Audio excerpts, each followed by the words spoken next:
When discussing a country's debt, particularly the United States, it's essential to consider the debt-to-GDP ratio. This ratio is crucial because it contextualizes the debt relative to the country's economic capacity to manage it. For instance, if someone has a $50,000 credit card debt and earns $30,000 a year, they are likely to face financial difficulties. However, if they earn $5 million a year, the same debt is easily manageable. The debt amount alone doesn't indicate a problem. Its significance depends on the income level. In terms of national debt, the United States recently reached a $31 trillion mark, primarily in the form of U.S. Treasury securities. To evaluate if this is problematic, we compare it to the gross domestic product (GDP). The debt-to-GDP ratio is now over 130%. At the start of Trump's administration, it was around 106%, meaning there has been a significant increase under Trump and Biden, rising by about 25 percentage points.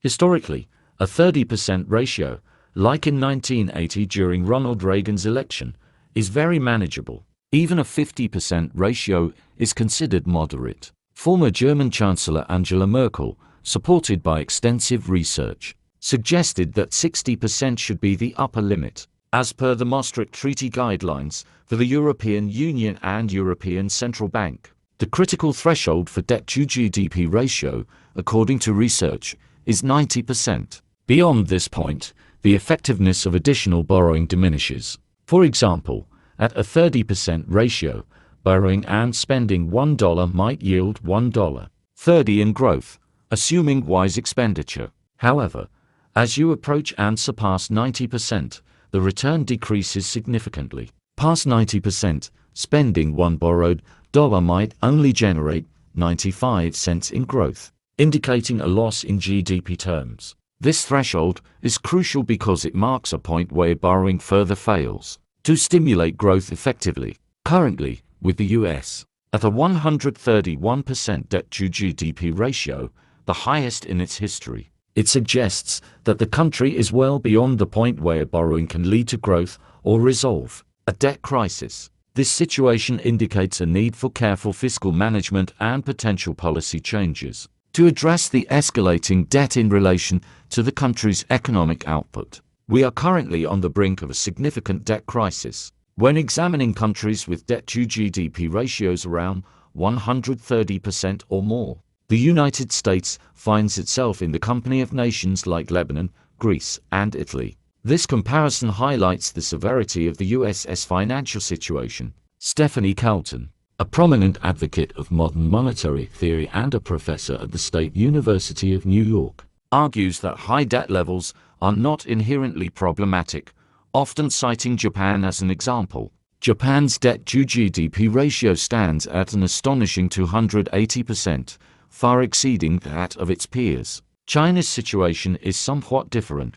While its national debt-to-GDP ratio appears modest, a more comprehensive picture emerges when considering the debts of its provincial governments and state-owned enterprises. Essentially, the combined debt of these entities represents China's true national debt. A striking illustration of China's debt situation can be found in its construction of numerous ghost cities. On a visit to the area south of Ning, the extent of this phenomenon became evident. These cities, complete with infrastructure, luxury apartments, and even country clubs, stand largely empty. Yet, their construction, often debt-financed, has temporarily generated thousands of jobs. This situation underscores the issues of using debt to finance large-scale projects that don't necessarily lead to sustainable economic growth or occupancy, a symptom of broader economic challenges faced by countries with high debt levels. Kelton argues that high national debt isn't necessarily a problem,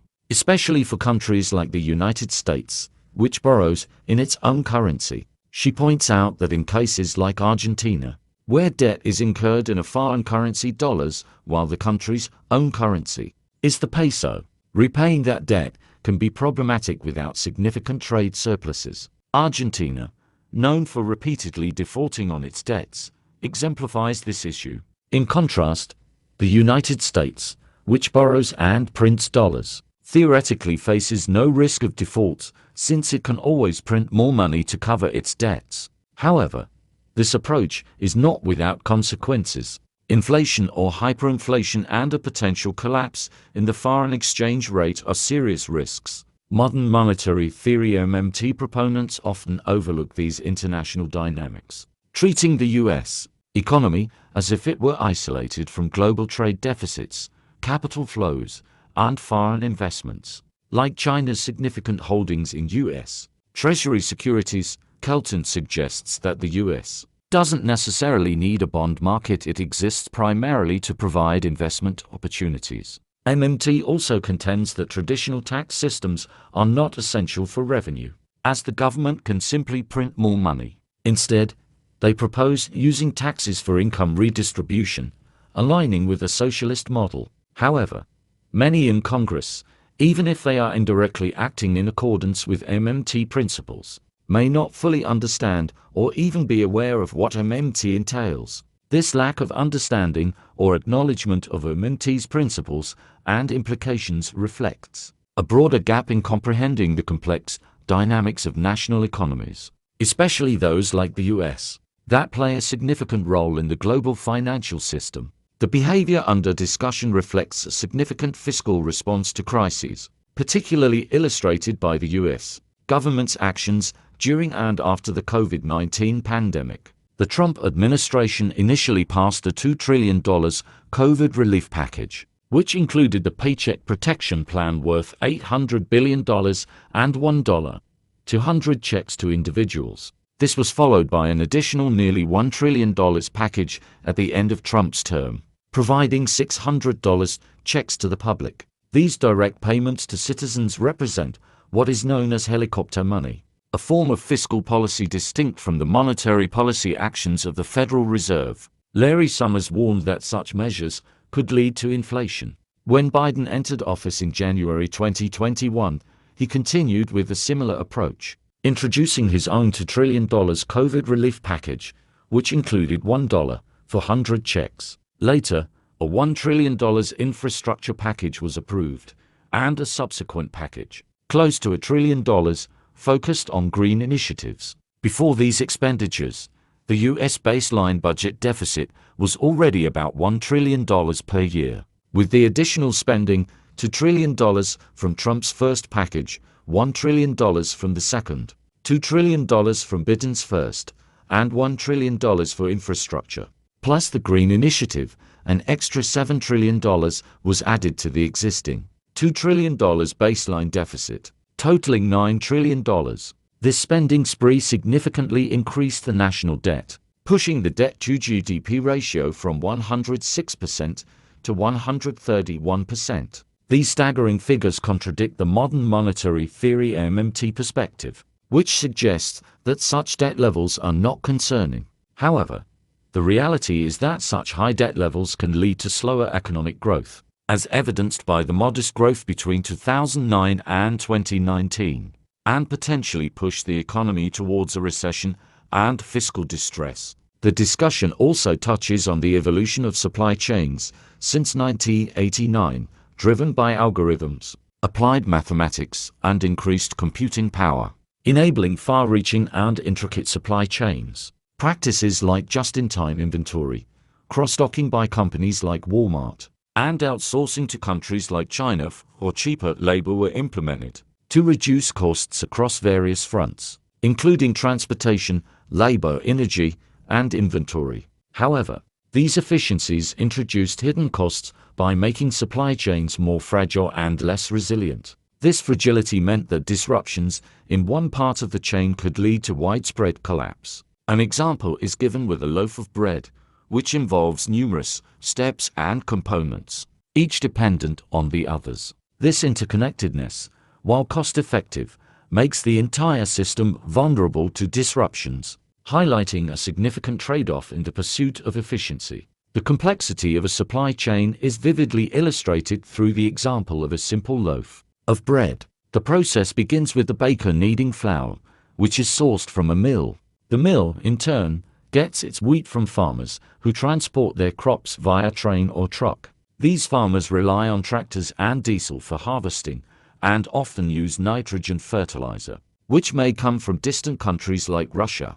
This demonstrates the extensive network involved in producing even the most basic items, encompassing aspects like packaging, ingredients, transportation, and more. Each link in this chain has its own set of sub-supply chains, such as where trucking firms find their drivers. This interconnectedness led to the realization that the supply chain is not just a part of the economy, it essentially is the economy. Almost everything we use or consume is the end product of a complex supply chain. However, in the pursuit of cost reduction, these supply chains have been stretched thin, creating significant fragility. A concrete example of this fragility is seen in the automotive industry. German car manufacturers like Volkswagen, Audi, Porsche, and BMW require hundreds of miles of wiring in their vehicles, which are organized within plastic conduits. A key supplier of these conduits, located in Ukraine, faced disruptions due to the war, leading to shutdowns of major automobile assembly lines in Germany. This case illustrates how a seemingly minor component can have a profound impact on production when supply chains are disrupted. These intricacies of supply chains also affect consumer behavior.